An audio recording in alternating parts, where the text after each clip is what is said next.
welcome back to the Rapid Round. I haven't recorded an episode in a little while, so this is going to be fun. I've got just a couple announcements this week. I have the Gabe Kia episode out. Now, Gabe just put out an album a few months ago called Dumber Than a Fish, and we talked a lot about that album, what it takes to put it together, and his comedy career, which is quite a long one. And along with that, I talked to Tim Biesiegel and Frank Duran from the Funny Science Fiction and the Warp Shelf podcast, respectively. Now, I was just a guest on the Funny Science Fiction podcast, and I got to say that's a good one. I really enjoyed doing that. I've been on a lot of podcasts lately. I don't enjoy all of them. That one I enjoyed, so that was really good. The Warp Shelf podcast is kind of like Funny Science Fiction in that they really get into geekdom. So check out the first part of that episode where I talked to Tim and Frank, and then the Gabe Kia episode is really a good one. I'd like to know what you think about that. So shoot me a voicemail on the website or send me a message or an email, scott@btppc.com, whatever you want to do. I'd like to hear what you think about it. I think things are really rolling on the interviews and things are going really good. So thank you for listening, of course. Now, tonight, my guest is an Australian comedian, host, voiceover artist, keynote speaker, marketing guru, and we're going to find out what else. Tonight, isn't it? I've got Ben Sorensen with me. Ben, how you doing? G'day. Well, you know what? You are accurate with both of them because it is tonight for you. Today for me. I'm like 2 jugs of coffee in. All right. And I'm drinking whiskey and root beer. So, that's what we're doing.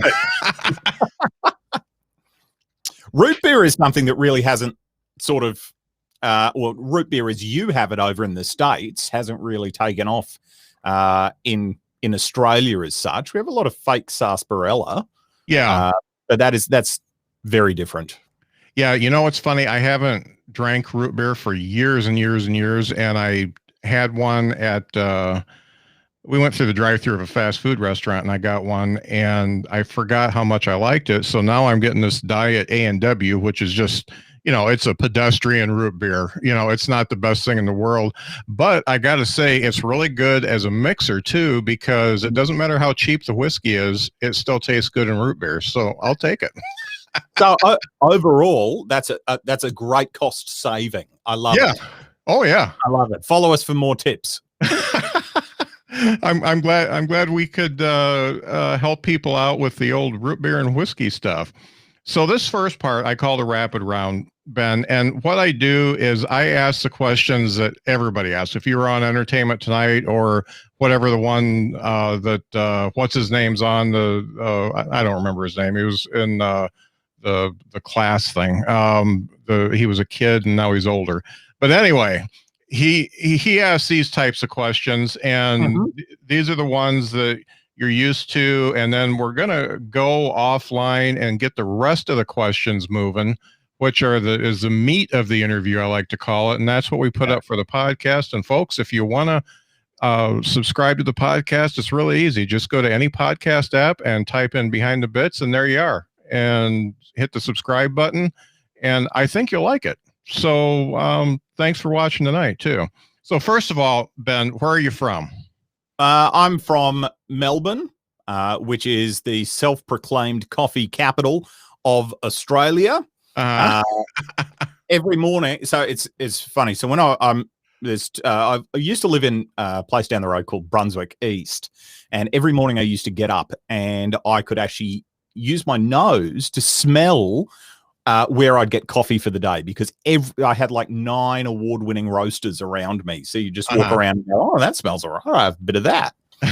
So it was literally crazy and like the pinnacle of privilege to be, to have so much around us. And to the point where in Melbourne, so in the US and a lot of other countries, Starbucks is a sign of affluence, whereas here in Australia, it's a sign of effluence.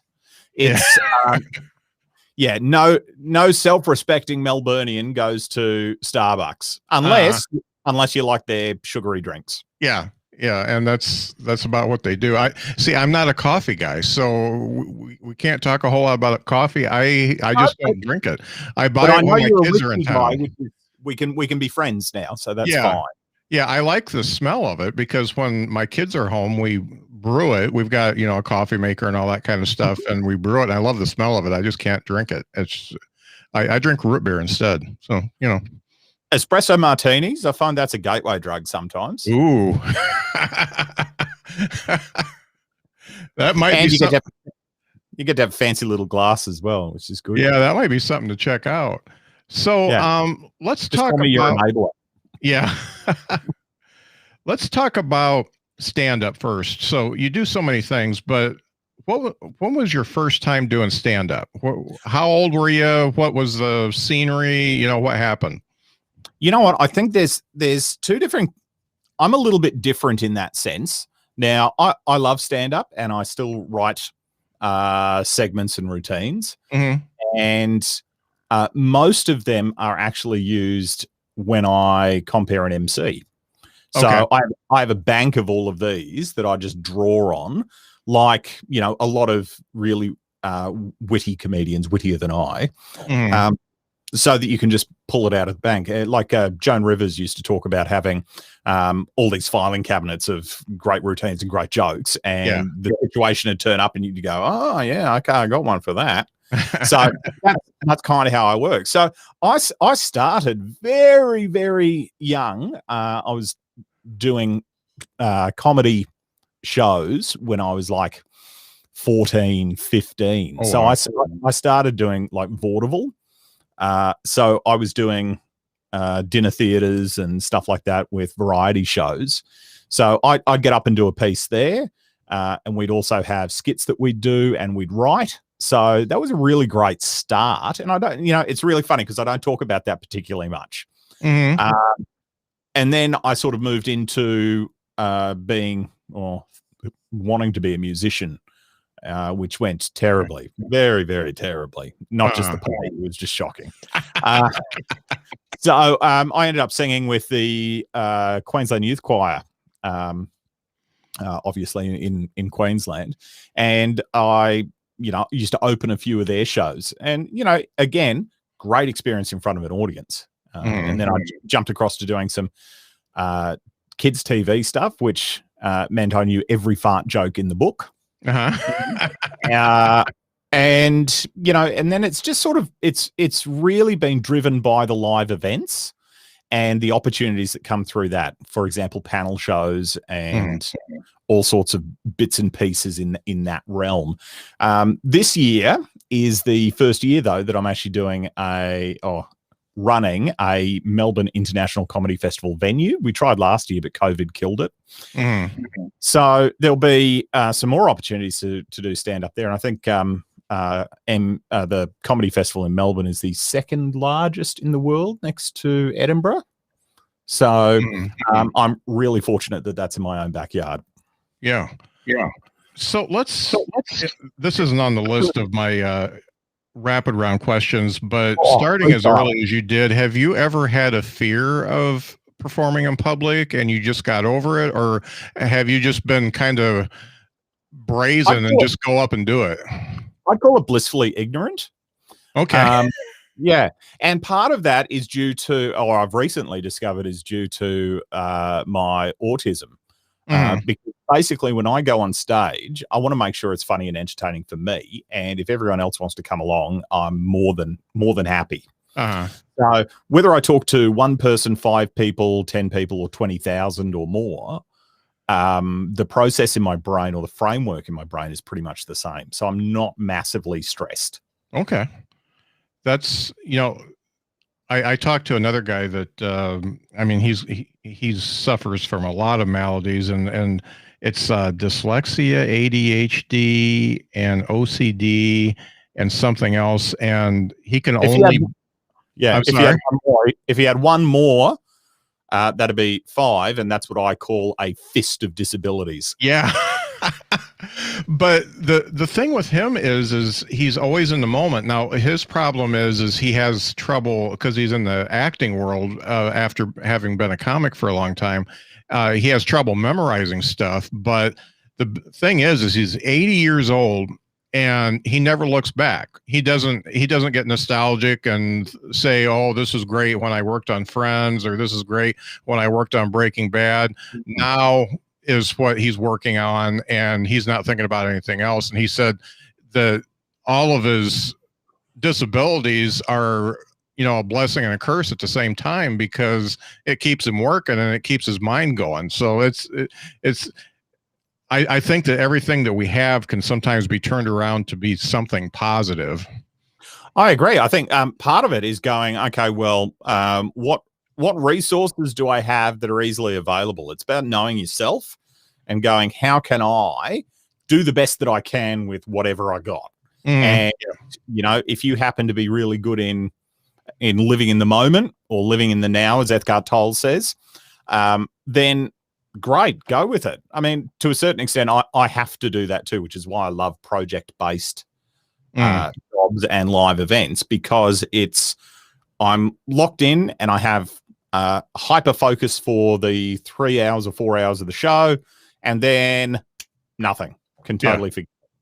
And then you go on social media and you stalk your own event and you look at the pictures. Yeah. Oh wow, I remember that. Oh, that's me. How did I do? Good. That's great. Good. So let's talk about your influences. Yeah, let's talk about your influences. Who were your influences alcohol? as far as comedy is concerned? Oh, as far as comedy. Okay. Yeah. I was talking about alcohol as an influence.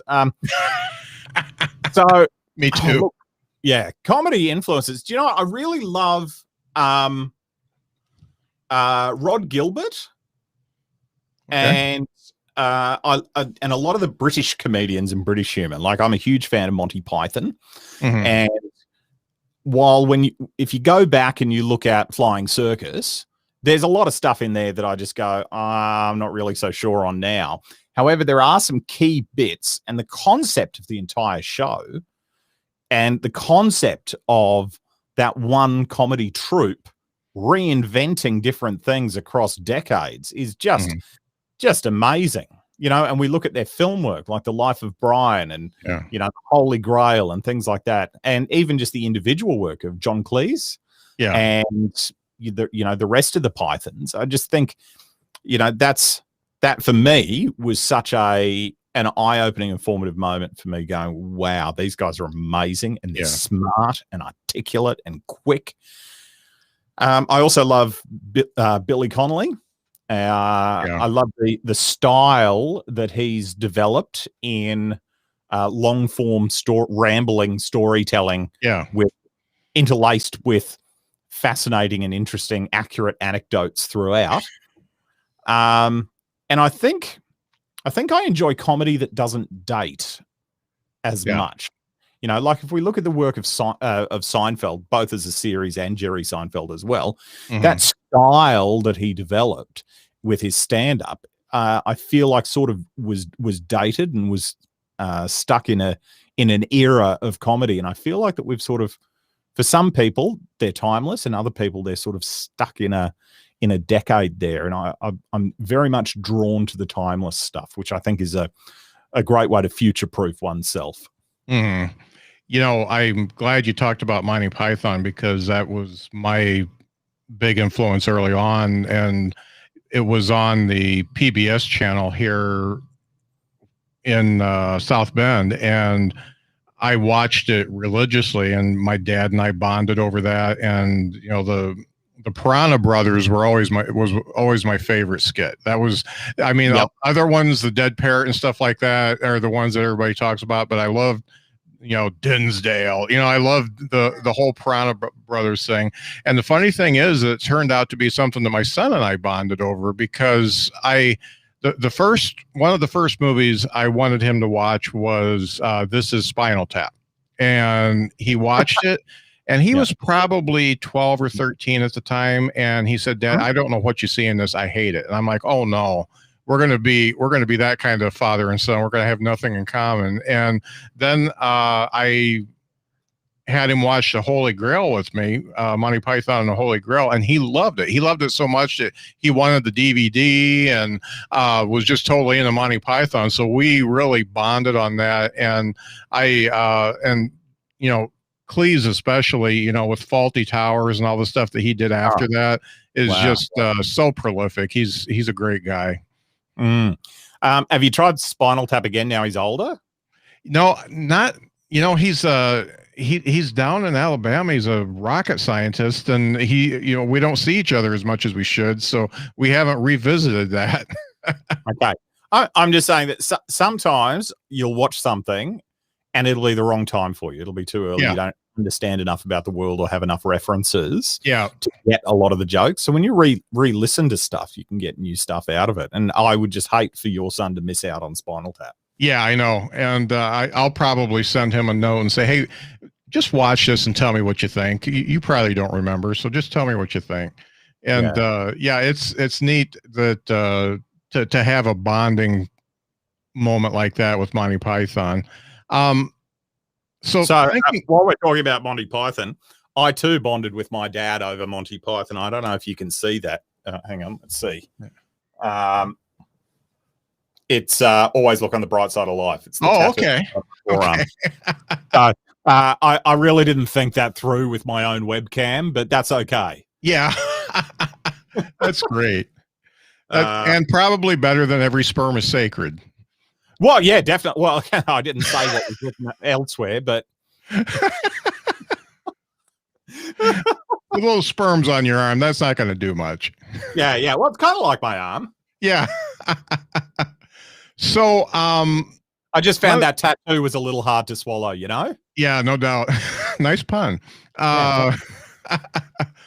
One of the things I like to ask everybody, because I'm a big reader and I'm a big podcast listener and just all that kind of stuff. Are you consuming any media, reading, watching, listening to music, anything that's really like getting the gears going and getting you inspired?